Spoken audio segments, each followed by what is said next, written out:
Vasco D gamma Bharat कब आया था? तो यह आया था 1498 में, ये ऑप्शन करेक्ट है, 1555। अब बात करते हैं वास्को डी गामा कब कितनी बार भारत आया था? तो वास्को डी गामा 3 बार भारत की यात्रा किया था, यानी 3 बार भारत में आया था। निम्नलिखित में से कौन सी शर्त 1813 ईस्वी के चार्टर एक्ट का अंग नहीं था? ईस्ट इंडिया कंपनी का भारत से व्यापारिक अधिकार आंशिक रूप से समाप्त कर दिया गया।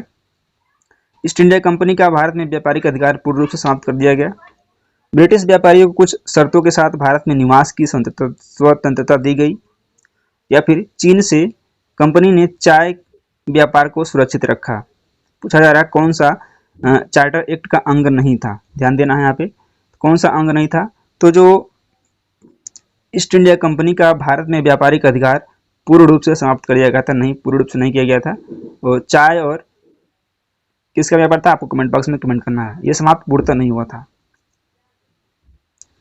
वास्को डी गामा भारत कब आया था? क्वेश्चन रिपीट हो गया था, 1492 में आया था, सॉरी 1498 में आया था।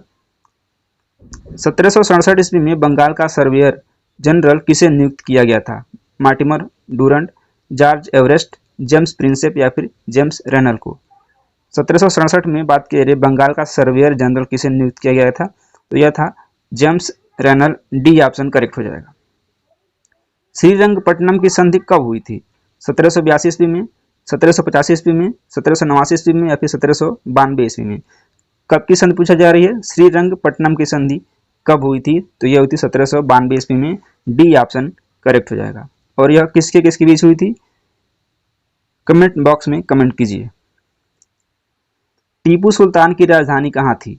मैसूर, श्रीरंगपट्टनम, विशाखापट्टनम या फिर मछलीपट्टनम? टीपू सुल्तान की राजधानी श्रीरंगपट्टनम थी। बी ऑप्शन करेक्ट हो जाएगी। किसने बंगाल की राजधानी मुर्शिदाबाद से मुंगेर स्थानांतरित किया था? मीर कासिम, अली वर्दी खां, मीर जाफर या फिर सिराजुद्दौला? कहाँ से क्या किया था? मुर्शिदाबाद से मुंगेर स्थानांतरित किया था राजधानी किसने? तो यह किया था मीर कासिम ने। ए ऑप्शन सही है। नेक्स्ट क्वेश्चन, 1816 में सुगौली की संधि अंग्रेजों एवं किसके बीच हस्ताक्षरित हुई थी? सिख, गोरखा, मराठा या फिर फ्रेंच? तो अंग्रेजों के बीच जो सुगौली की संधि अंग्रेज और गोरखा के बीच में हुई थी। ऑप्शन नंबर बी करेक्ट हो जाएगा।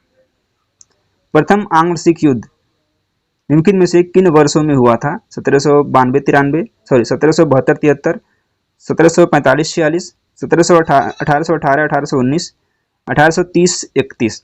प्रथम आंग्ल सिख युद्ध की बात की जा रही है। तो प्रथम आंग्ल सिख युद्ध हुआ था 1845 से 46 ईस्वी में हुआ था। ऑप्शन नंबर बी करेक्ट हो जाएगा। निम्न में से स्वतंत्र अवध रियासत का संस्थापक कौन था? नाजीफ जंग, सादत खान, सरफराज खान या फिर सफदर जंग? अवध रियासत का संस्थापक कौन था? यह था Saadat Khan. Option number B correct है। किस आंग्ल मैसूर युद्ध में अंग्रेजी फौज ने टीपू सुल्तान को मारा था? चौथे, पहला, दूसरा या फिर तीसरा? यानी कि पूछा जा रहा है किस आंग्ल मैसूर युद्ध में टीपू सुल्तान मारा गया था या फिर मारा गया नहीं, शहीद हुए थे। किस में हुए थे? हुए थे आंग्ल मैसूर युद्ध के चौथे युद्ध में। ऑप्शन नंबर ए करेक्ट है। अगला क्वेश्चन लेते हैं। 1799 में टीपू सुल्तान की मृत्यु के उपरांत मैसूर का राजा किसे बनाया गया?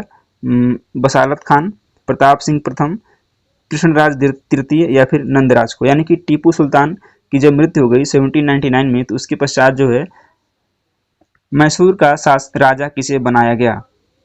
तो ये बने थे कृष्णराज तृतीय। ऑप्शन नंबर सी करेक्ट है। बंगाल में अमला डैश अधिकारी होता था? दीवान, जोतदार, कोतवाल या फिर जमींदार? बंगाल में जो अमला अधिकारी होता था वो क्या कहलाता था? तो यह होता था जमींदार। Option number D correct.